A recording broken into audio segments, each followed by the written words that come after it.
License and registration. Boy. The words cut through the quiet moment as Officer Travis Lawson stepped toward the driver's side door with a hand already resting on his holster, the insult landing with a weight that carried 30 years of buried hate in the next breath. The violence came fast.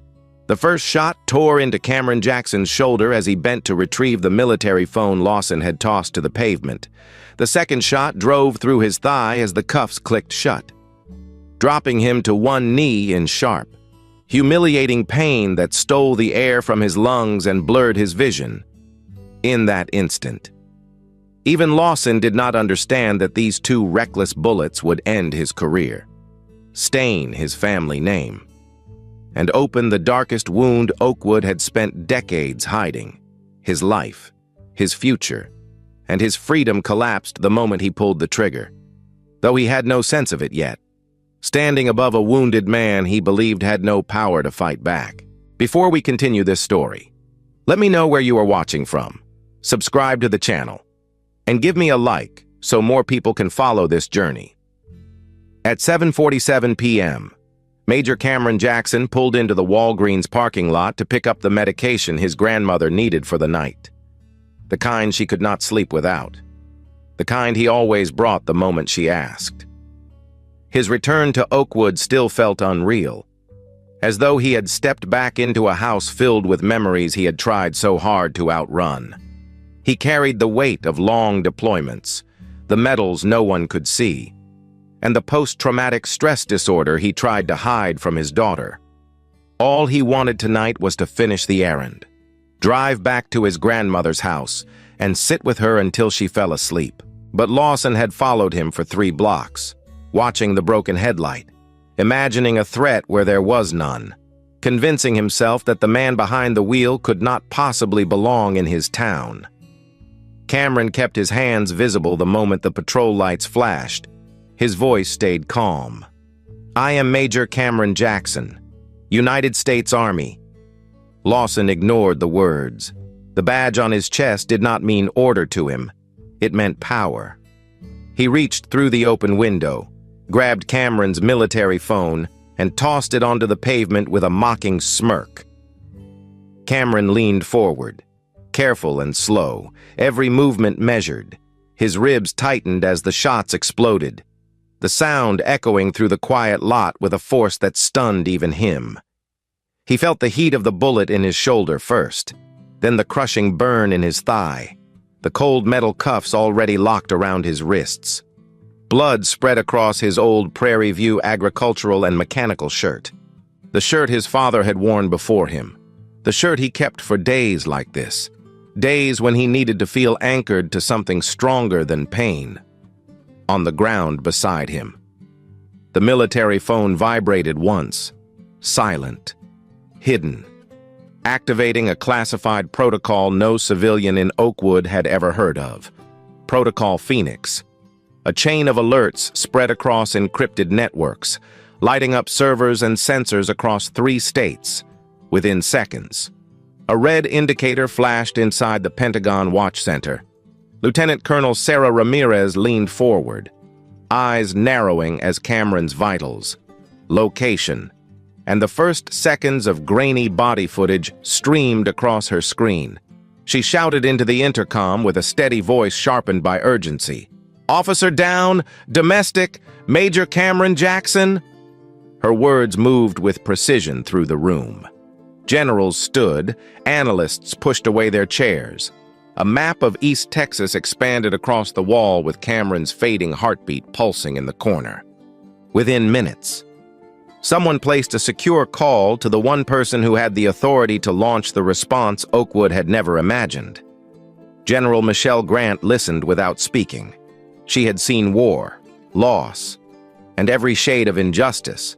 She had lost soldiers under her command, buried their names, and carried their stories with a weight she never allowed anyone to see.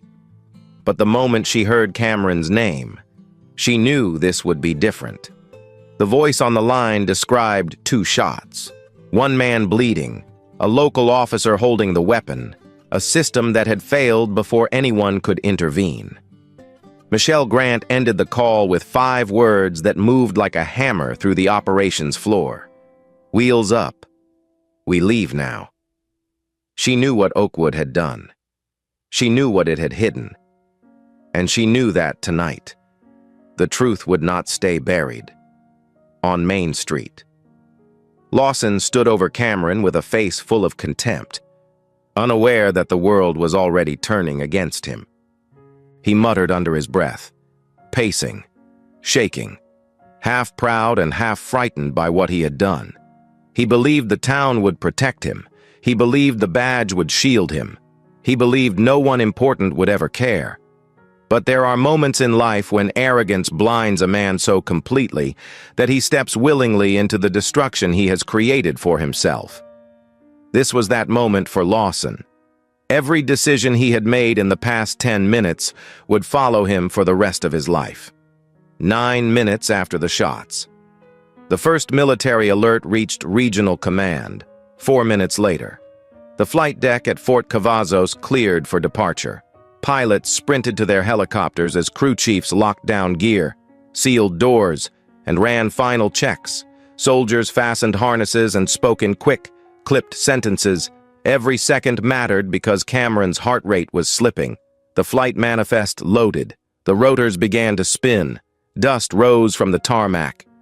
At 19 minutes, 2 Black Hawk helicopters lifted into the night sky, their engines thundering through the darkness with a force that shook windows across the base. Oakwood still did not know what was coming.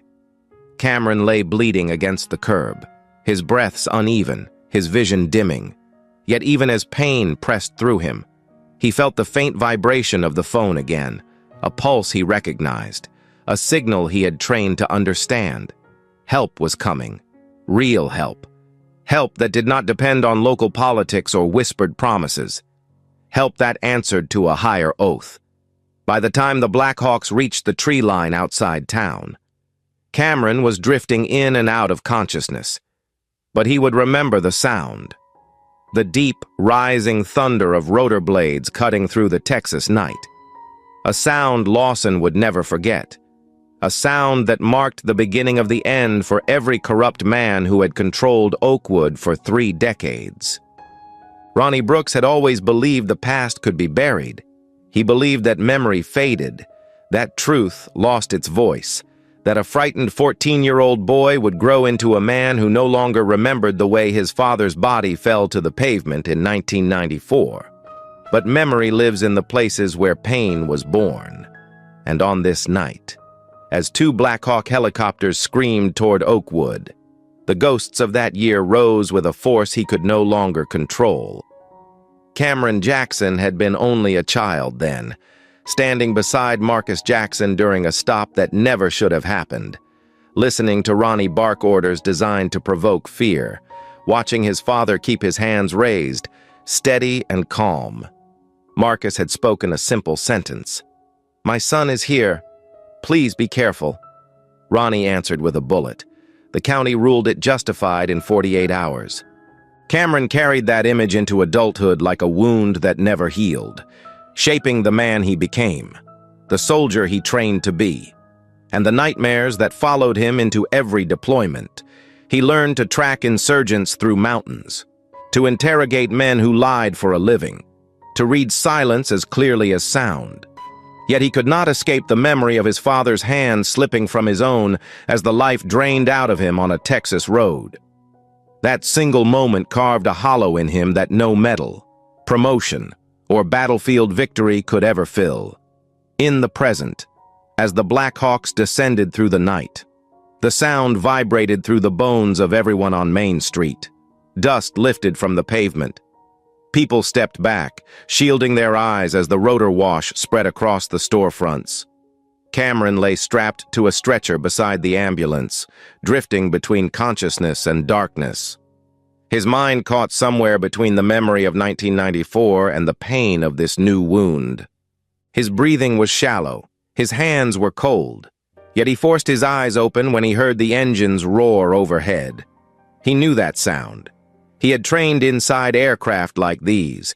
He had seen them carry wounded soldiers out of danger. Tonight, He was the one being carried, and he felt a quiet shame rise in him, an old instinct whispering that he should be the protector, not the one protected. But shame gave way to something steadier as the helicopter's shadow passed over him. Someone powerful had answered the call, someone who would not let Oakwood bury another Jackson. General Michelle Grant stepped out of the helicopter with a precision that told everyone she had led men and women through places far more hostile than this small Texas street. She wore no expression of shock, only the cold, controlled anger of a commander who had seen one of her own shot and left to bleed on a sidewalk. Her boots touched the ground with purpose, her eyes cut toward Lawson, who stood near the patrol car with his hands half raised, half defiant, half confused. She walked straight toward him, her voice calm and final. "You just shot one of mine. Hands up." Lawson hesitated.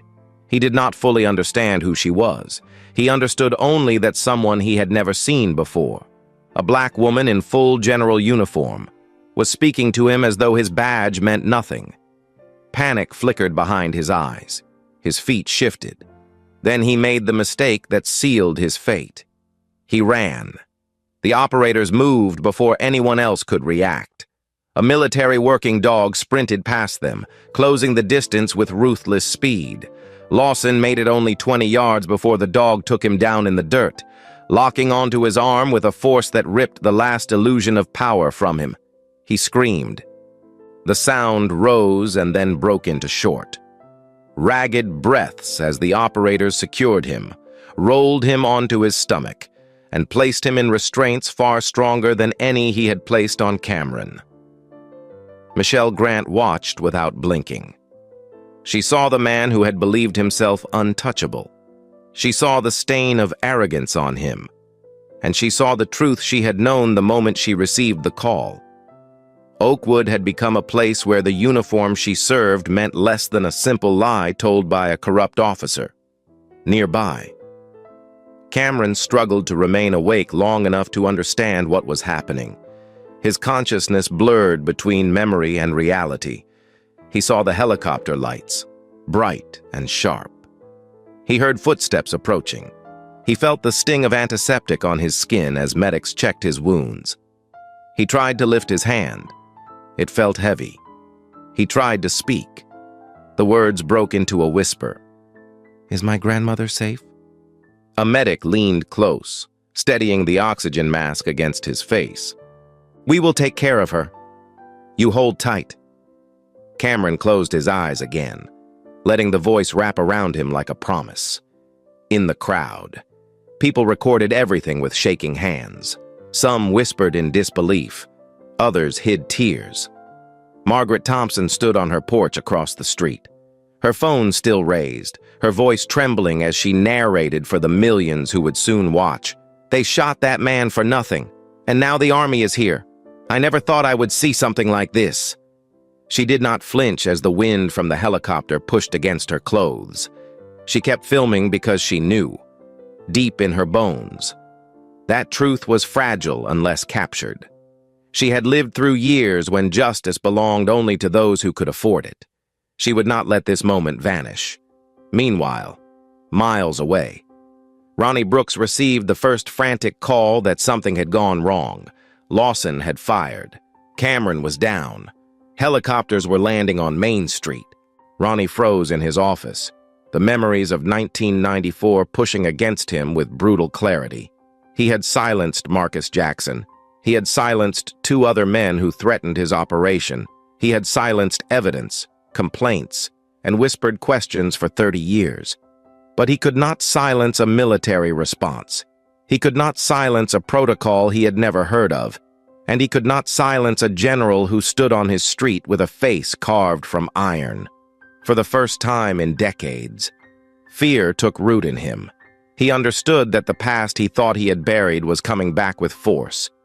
As Cameron was lifted into the helicopter, medics worked quickly, pressing gauze against the wounds, securing the IV, keeping his heartbeat steady. The rotor wash rumbled through him. His vision dimmed again, but before he slipped fully into unconsciousness, he heard one last thing, the general's voice, calm, strong, uncompromising. Get him home. He has carried enough. Her words settled over him like a hand resting gently on his shoulder. And then the world faded as the helicopter rose, carrying him away from the place that had broken him once as a boy and nearly again as a man. Behind them, Oakwood trembled in the dark, knowing something irreversible had begun. The truth had returned. The ghosts had awakened. And the fight that started in 1994 was no longer just Cameron's. It belonged to the nation now. Margaret Thompson had lived on East Maple Street for 40 years, long enough to know the difference between noise worth ignoring and noise that meant something terrible had happened. And when she heard the gunshots that night, she did not hesitate. She walked out onto her porch with the steadiness of a woman who had survived 2 eras of Jim Crow, 3 decades of quiet intimidation, and a lifetime of broken promises about justice. Her late husband had always told her she carried more courage in her small frame than most men carried in their whole lives, and as she lifted her iPhone to record the chaos unfolding across the street, she felt that same courage settle over her once more. The camera captured everything. Lawson standing over a wounded Cameron, the blood spreading across the pavement, the moment the Black Hawks descended, the arrival of General Michelle Grant and the military team, and the sound of Margaret's own voice trembling, not with fear, but with truth. "They shot that man for nothing," she said. "Filming without pause. They think nobody is watching, but we are watching tonight." She uploaded the video at 8:15 p.m., intending only to preserve the truth, not expecting what would follow. Within an hour, it swept across Texas. By midnight, it had reached 22 million views. People shared it with the same urgency that Margaret had felt on her porch. They watched Lawson shove Cameron. They watched the shots. They watched the military arrive. And they understood that Oakwood, Texas, had become the center of a storm no one could stop. As the video spread, Oakwood police officers began to panic. They drove past Margaret's house with their lights off, hoping she would step outside so they could intimidate her, as they had done to others over the years. When 2 officers finally approached her porch and told her to hand over the phone before you ruin the whole town, she held it tighter and looked them straight in the eye. Her voice was calm, deliberate, and final. "I stayed quiet through Jim Crow. Not anymore." They stepped back, uncertain, shaken by the strength in her tone. They could not threaten a woman who had lived long enough to stop fearing men like them. She turned away, closed her door, and locked it with the quiet finality of someone who had chosen her side. Meanwhile, Cameron was being airlifted toward Fort Cavazos, strapped to a stretcher inside the Black Hawk as medics worked to keep him awake. His eyes drifted open in small, painful intervals. His pulse weakened with each mile. Blood continued to seep through the bandages wrapped around his shoulder and thigh. He heard faint voices calling out numbers. He felt the pressure of a medic's hand pressing against his wound. He smelled antiseptic. But through the noise and the blur, one instinct rose above all others. He needed to know if his grandmother was safe. His voice cracked as he whispered through the oxygen mask. "Is my grandmother safe?" A medic leaned close, adjusted the mask, and spoke with soft certainty. "We will protect her. Focus on staying with us." Cameron nodded, barely, and slipped back into the gray haze between consciousness and memory, chasing fragments of his father's face, his daughter's laughter, and the long shadow of 1994 that refused to let him rest. Back in Oakwood, Connor Reed sat alone inside a small office at the station, the blue glow of the computer screen reflecting the fear he had tried to suppress for years. He had joined the department at 24, hoping he could do some good, hoping he could help people, hoping he could live differently from the men who trained him. But he began to see the truth early on.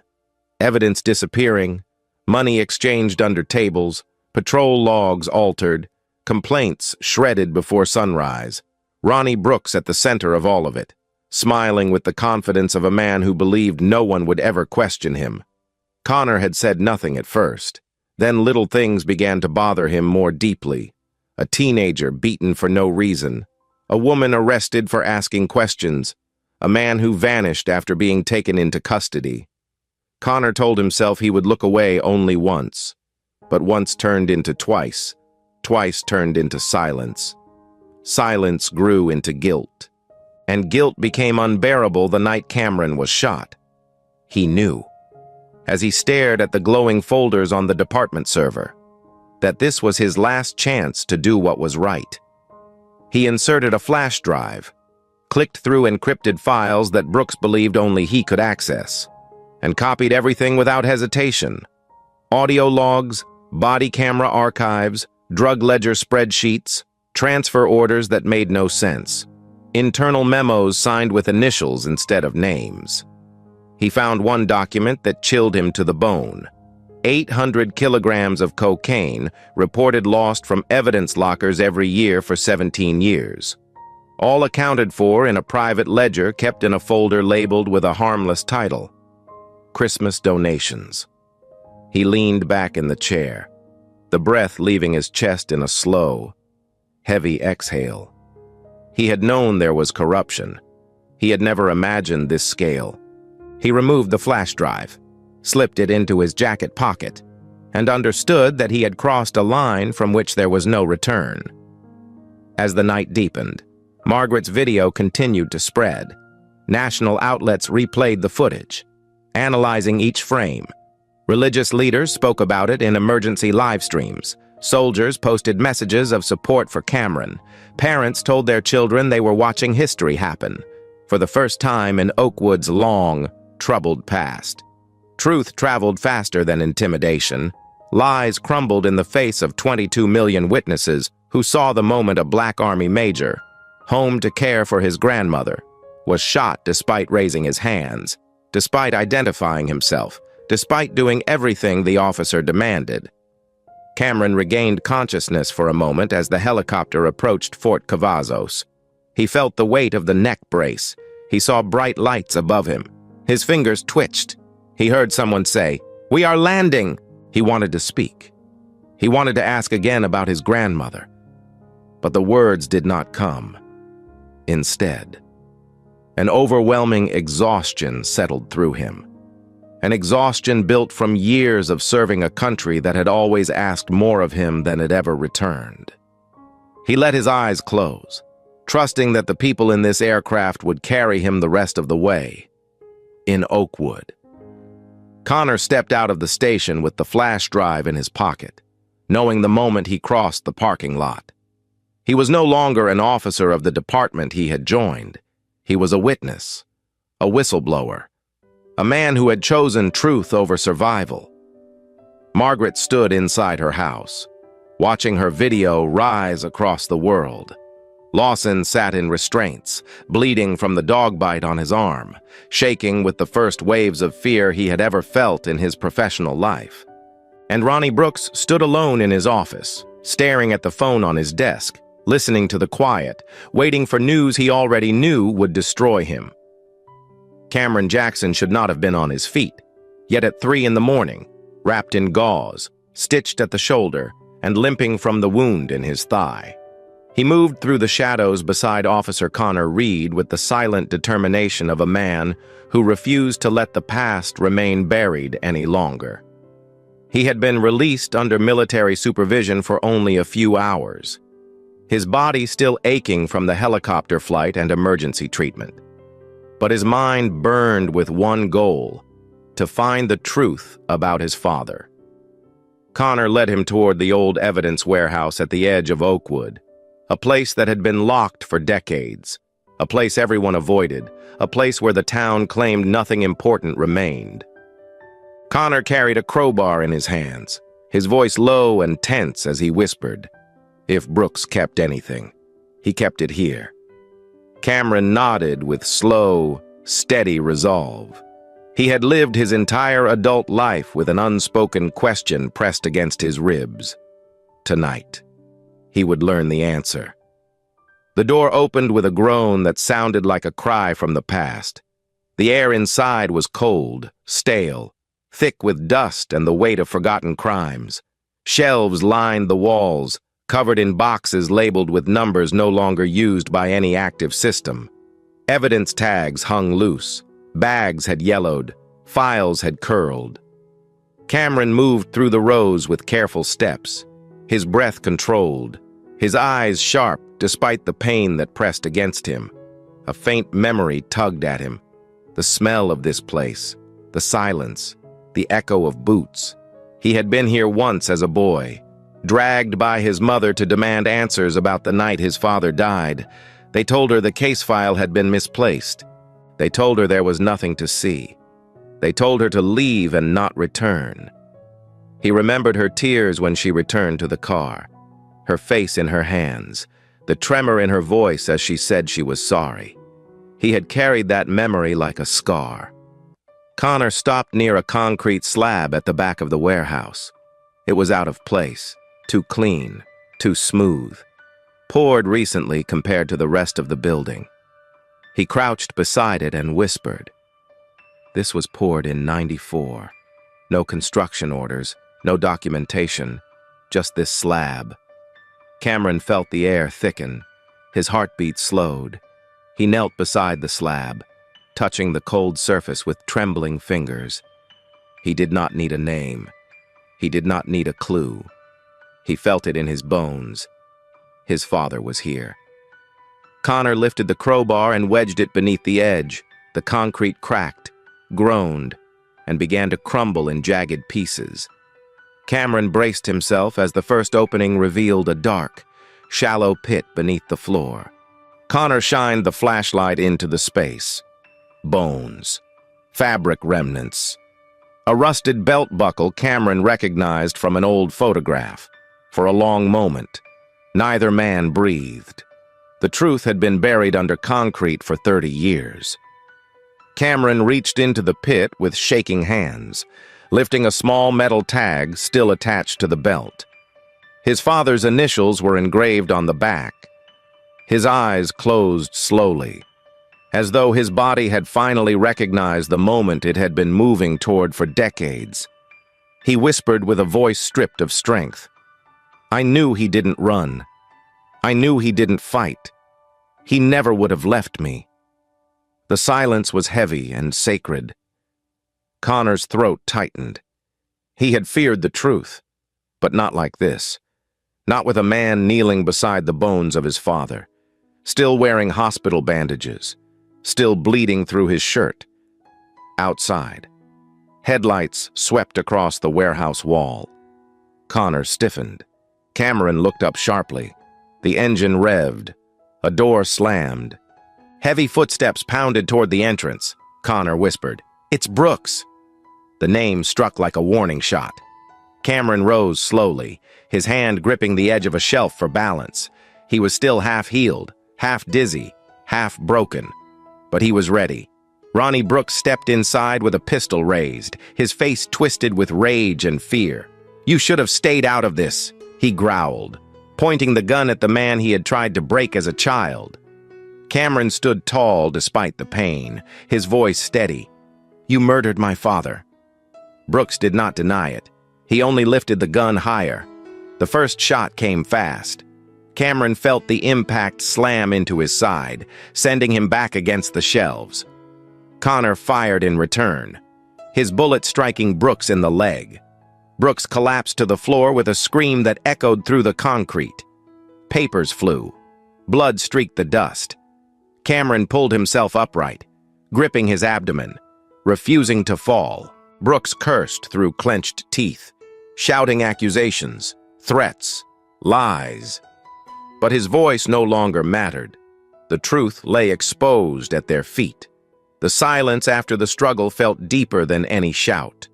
Connor moved to restrain Brooks while Cameron pressed his hand against his bleeding side, breathing slowly through the pain. Outside. The world of Oakwood was erupting, News of Margaret Thompson's video had reached every home. Protesters formed around the police department. Families stood shoulder to shoulder, carrying signs with Cameron's name.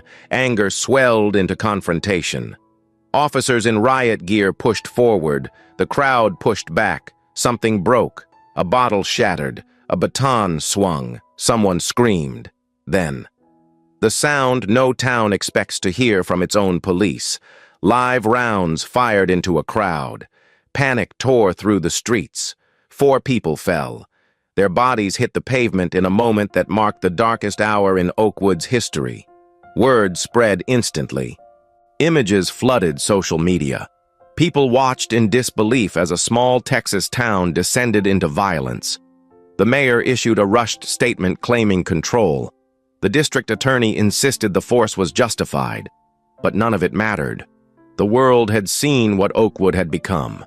A place where truth was buried under concrete. A place where a police chief murdered to protect a racket. A place where a man was shot while handcuffed. A place where a peaceful crowd had been met with bullets. Inside the warehouse. Cameron forced himself to stand. His vision blurred, but his resolve sharpened. The truth had been found. His father had been found. His wounds throbbed with fire. Yet he felt something stronger than pain. Purpose. Connor secured Brooks's gun and radioed for a federal team. Cameron leaned against the wall, his breathing unsteady. "It's over," Connor whispered. Cameron shook his head. "No, it's beginning." Across the nation, Margaret's video continued to spread, now joined by footage of the riots, the gunfire, the chaos. Reporters called it the largest civil rights crisis in modern Texas history. The president announced he would address the nation by morning. Oakwood stood on the edge of a reckoning 30 years in the making. The federal courthouse in Houston carried a tension that felt older than the building itself. A tension shaped by 30 years of silence and one night of violence that brought the entire state to its knees. And as Cameron Jackson entered the courtroom in a wheelchair, his uniform pressed, his bandages concealed beneath the fabric, the air shifted with the weight of a truth that could no longer be ignored. He had been healing for weeks. Yet every movement reminded him of the bullets that tore through him on Main Street and the deeper wound carved long ago by the loss of his father across the aisle. Ronnie Brooks sat shackled, his legs still stiff from the gunshot wound he received in the warehouse, his face pale with the fear of a man who understood that decades of power could not protect him now. Travis Lawson sat further down the row, hands trembling as he waited for the moment he would try to trade his loyalty for mercy. When the bailiff called the court to order, the silence tightened until it felt like a held breath. Judge Elena Vargas presided, her expression firm, her voice controlled, her eyes trained on the defendants with the clarity of someone who had read every file, every witness statement, every ledger Connor Reed had delivered under federal protection. The trial began with direct questions and direct answers. No theatrics, no distractions. Only the raw truth presented piece by piece until the walls of denial began to crumble. Cameron testified first, his voice steady yet heavy with emotion. He recounted the stop, the shots, the way Lawson spoke, the sound of metal cuffs tightening around his wrists as blood soaked his shirt. Then, with a controlled breath, he told the court about the night in 1994 when he watched his father raise his hands and still fall to the pavement. He described the fear in his mother's eyes, the rushed investigation, the way Oakwood silenced its own truth, and how that silence had ruled his life ever since. The courtroom listened without moving, each word sinking deeper into a space that demanded accountability. When Cameron finished, Lawson lowered his eyes and rubbed his hands together, restless, uncertain, preparing for the moment he had been coached to face. His attorney leaned in and whispered, and Lawson nodded with a defeated heaviness. He rose to testify, not out of remorse, but out of desperation for leniency. His voice cracked as he spoke. He admitted that he fired without cause, that Cameron was already handcuffed, that Brooks had told him for years to control the ones who looked like trouble, and that controlling them often meant force, intimidation, and falsified reports. Then the courtroom froze when he spoke the words everyone dreaded. Chief Brooks killed Marcus Jackson, shot him, buried him, told us it was self-defense, told us to keep quiet. Brooks slammed his fist on the table and shouted, "You lying coward!" But the marshals restrained him before he could rise. The outburst only confirmed what Lawson had begun to unravel, with each passing sentence. Lawson revealed more of Brooks's operation. The protection deals on Interstate 45, the bribed deputies, the coded ledgers, the missing cocaine rerouted to cartel partners, the silence enforced through threats, blackmail, and at times, force. Lawson's voice trembled when he described how Brooks ordered him to stop Cameron on Main Street the moment he saw the name on the license. He said, "Make it rough." He said the son was just like the father. The courtroom absorbed every word with a mixture of grief and rage. But nothing pierced the room more deeply than Cameron's reaction. He sat motionless, his hands gripping the rails of his wheelchair, his jaw tight, his eyes locked on the man who had murdered the father he adored. When Lawson finished, Judge Vargas called for order, her voice sharp, but the emotion in the room could not be contained. Then came the moment destined to change the course of the trial, as the proceedings continued. And evidence was displayed across the courtroom screens. Pictures of the warehouse, the slab, the ledgers. Ronnie Brooks leaned forward toward Cameron, as though he wanted the final word before the world stripped him of every ounce of power he had ever held. His whisper cut through the air even from several feet away. Cruel and deliberate. Your daddy died because he stuck his nose where it didn't belong. For 30 years, Cameron had carried the image of his dying father with a silent dignity that often broke him in the quiet of night. But this taunt sliced through him with the violence of the past he never left behind. He lunged forward before he realized he was moving. Instinct overtaking restraint, grief erupting into a force that startled the entire courtroom. Federal marshals caught him just before he reached Brooks. His body trembled with emotion. But Judge Vargas intervened with a calm, resolute voice. "Major Jackson, return to your seat. Justice will answer him. You do not need to." Cameron froze, breathed deeply, and allowed himself to be guided back, his eyes never leaving the man who destroyed his childhood. The court then turned to Connor Reed. His testimony carried a different kind of weight. The weight of a conscience awakened after years of silent complicity. He explained how he discovered the ledgers, how he copied the hard drive, how he had watched men like Lawson and Brooks exert control through fear. He admitted his failures, his silence, his shame, and then said, with quiet conviction, "I will not be silent again." He handed over the complete drug ledger that tied Judge Billy Ray Cunningham to years of bribe payments. Within hours, federal agents entered Cunningham's chambers and arrested him before his afternoon docket, the gavel still warm in his hand. Oakwood's corruption had reached the highest levels, and the courtroom understood the sweep of the operation only now being revealed. By the end of the day, the evidence stood tall and irrefutable. Photographs of the remains of Marcus Jackson, audio files of Brooks's threats, financial trails leading into private accounts, testimony from victims who had remained silent for decades. Every secret Oakwood had held was now laid bare before the court. Brooks glared at the witnesses with a hatred that could no longer control anything around him. His kingdom had collapsed. His lies had dissolved. His voice, once loud enough to silence an entire town, carried no authority in this room. The jury returned to the courtroom with a silence so complete it felt like the air itself had stopped moving. And in those still moments, every person present understood that 30 years of violence, fear, silence, and buried truth would now be measured in minutes.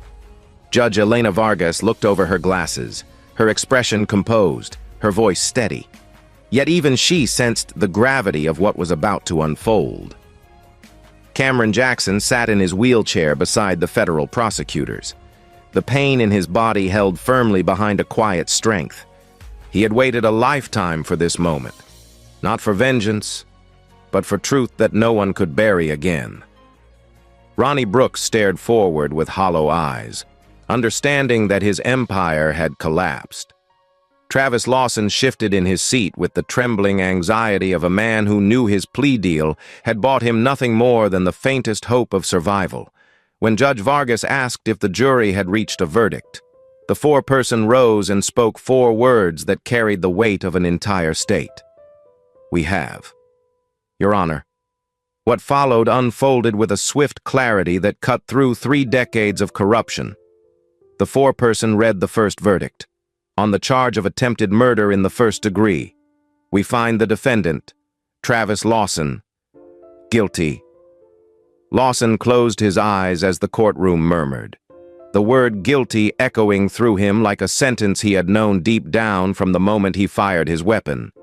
Then the second charge, civil rights violations under color of law, guilty. Excessive force resulting in great bodily harm, guilty.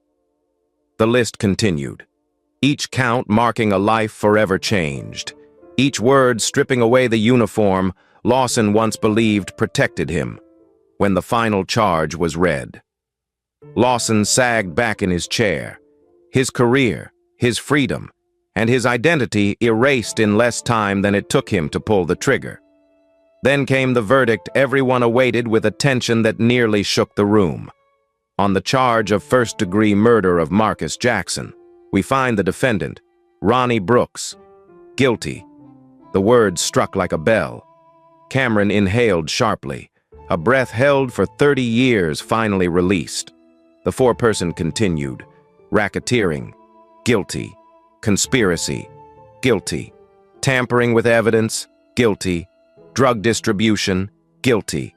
Abuse of authority, guilty. The counts went on, each one painting a portrait of a man who had believed himself untouchable. Ronnie Brooks did not blink. His face remained cold, stripped of its bravado, stripped of its power. He looked not at Cameron, but at the wall, as though he could not bear to face the man whose life he tried to destroy. Judge Vargas closed the folder before her and spoke her ruling with a clear, unwavering tone. Lawson, 35 years without parole.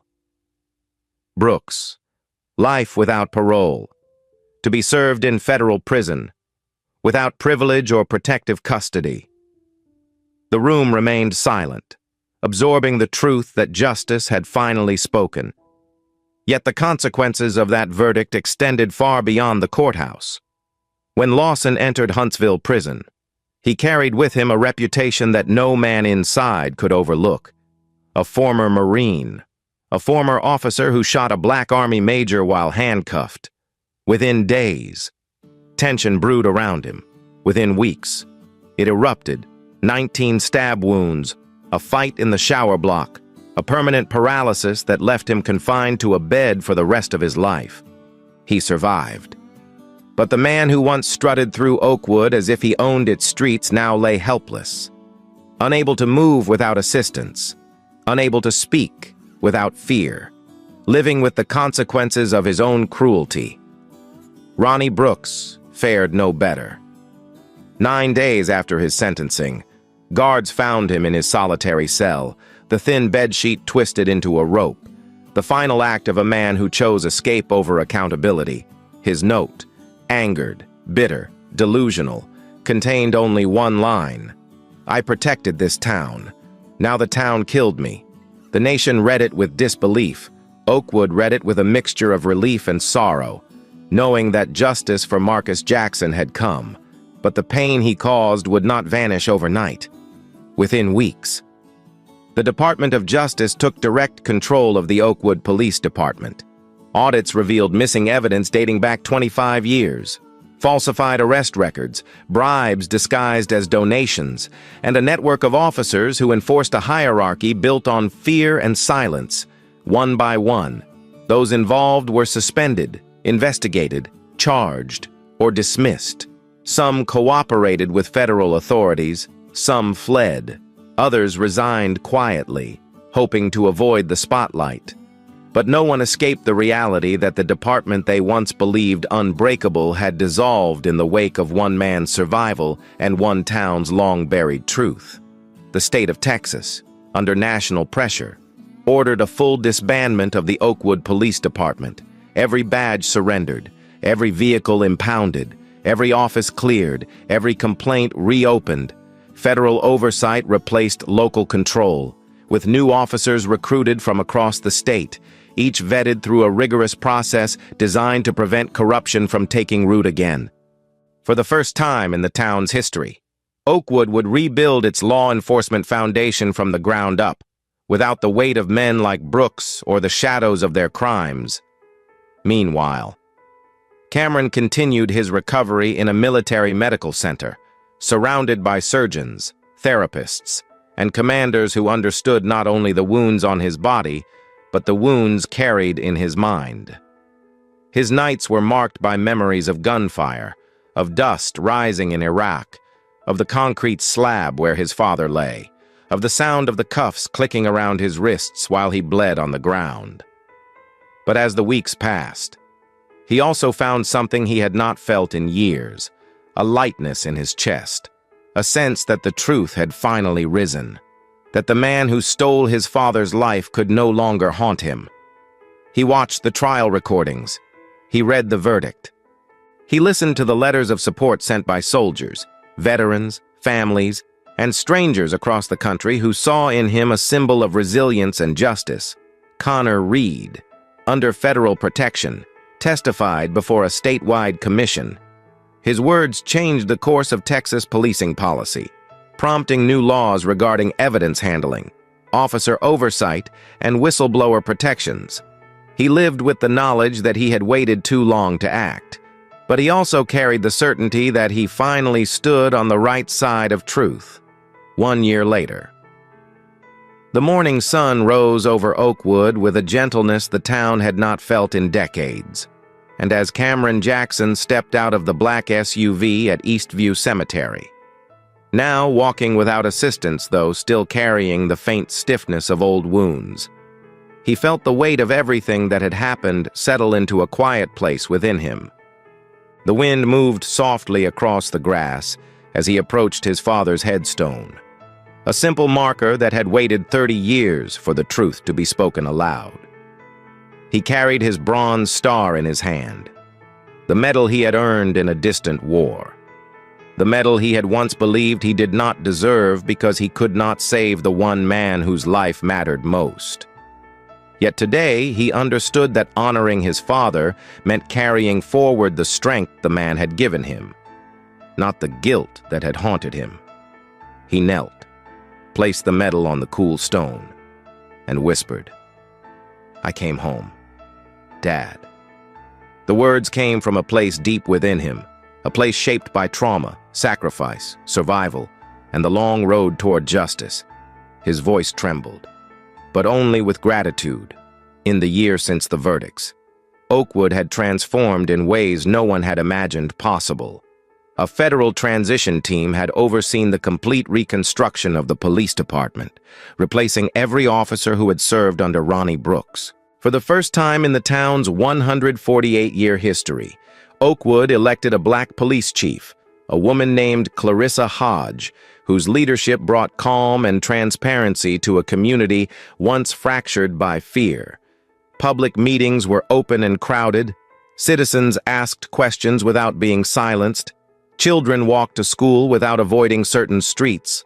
Stores that once closed early stayed open late, no longer worried about the intimidation that hovered over them for generations. The sound of sirens no longer meant danger. It meant service. People spoke of change not as a distant dream, but as a reality they lived each day. Cameron returned to active duty as a lieutenant colonel after months of rehabilitation. And with that return came a new sense of purpose. He worked with military and civilian leaders to build a national initiative aimed at protecting vulnerable communities from the kind of unchecked power that had ruled Oakwood for decades. The Jackson Sentinel Foundation, named not only for his father, but for every victim of silent corruption, distributed 75,000 recording devices across the country in its first year, ensuring that every person, regardless of race, status, or income, could document their encounters with law enforcement. Schools integrated Sentinel training into their safety programs. Churches hosted community workshops. Veterans groups volunteered to teach the elderly how to use the devices. The initiative grew beyond anything Cameron had imagined, transforming him from a victim of violence into a champion for accountability. At home, life changed in quieter, more intimate ways. Aaliyah moved in with her father full-time, her small suitcase parked neatly beside her bedroom wall at his grandmother's house, now hers as well. She decorated her room with drawings of helicopters, stars, and the word hope written in careful block letters. She held his hand when nightmares rose, whispering, "You're safe, Daddy," with the same tenderness he once wished he could give his own father. Cameron and his ex-wife, Danielle, found a peaceful rhythm of co-parenting built on respect and shared commitments. On weekends, the three of them attended community forums together, showing a united front before audiences eager to understand how healing could begin after trauma. Loretta Jackson, proud but gently tired from the weight of the year, became the voice of wisdom at every town hall meeting. People listened to her not because she was loud, but because her truth came wrapped in the dignity of 80 years, lived with courage. She stood beside Cameron during the launch of the Sentinel Foundation and told the crowd, "My son died for the truth, and my grandson nearly did too. We are done burying truth in this town." Her words became a slogan painted on murals across Oakwood streets. General Michelle Grant visited Oakwood twice during the year, each time welcomed with applause. She and Cameron shared a bond forged in crisis, a bond of mutual respect anchored in the belief that justice cannot survive without vigilance. During her most recent visit, she walked the Interstate 45 corridor with him, pointing to the highway that had served as the backbone of Brooks's racket. "This road won't carry fear anymore," she said. Cameron nodded, knowing that every mile of concrete held memories of suffering, but also the seeds of change. The federal oversight of Oakwood brought economic renewal. Grants flowed into the schools. New businesses opened along Main Street. A memorial for victims of police violence was installed in the center of town, with Marcus Jackson's name engraved at the top. People left flowers daily. Some left notes of apology for past silence. Others left letters of hope for the next generation. The space became a quiet reminder that grief, when honored, could guide a community towards something better. As Cameron left the cemetery that morning, he saw a small gathering outside the community center. Children held Sentinel devices in their hands, listening to a volunteer explain how each recording could protect them. A boy, no more than 10, approached Cameron shyly. His eyes were wide with admiration. "Sir," he said softly, "do I have to be afraid now?" Cameron looked at him for a long moment, remembering the fear he carried as a child, the nights he lay awake listening for footsteps outside his window, the decades he lived trying to outrun a truth the town refused to confront. He placed a gentle hand on the boy's shoulder and answered with a voice filled with hope. "You don't have to be afraid. You just get to live." The boy nodded, gripping the small device as if it were a shield. Cameron stepped back, watching him run to join the others. The moment felt like a closing chapter, one written not with triumph, but with quiet redemption. He turned toward the sunlight, letting it warm his face, letting it ease the weight of memory. Thank you for listening. If this story moved you, please like, share, and subscribe. Your support helps these stories be heard.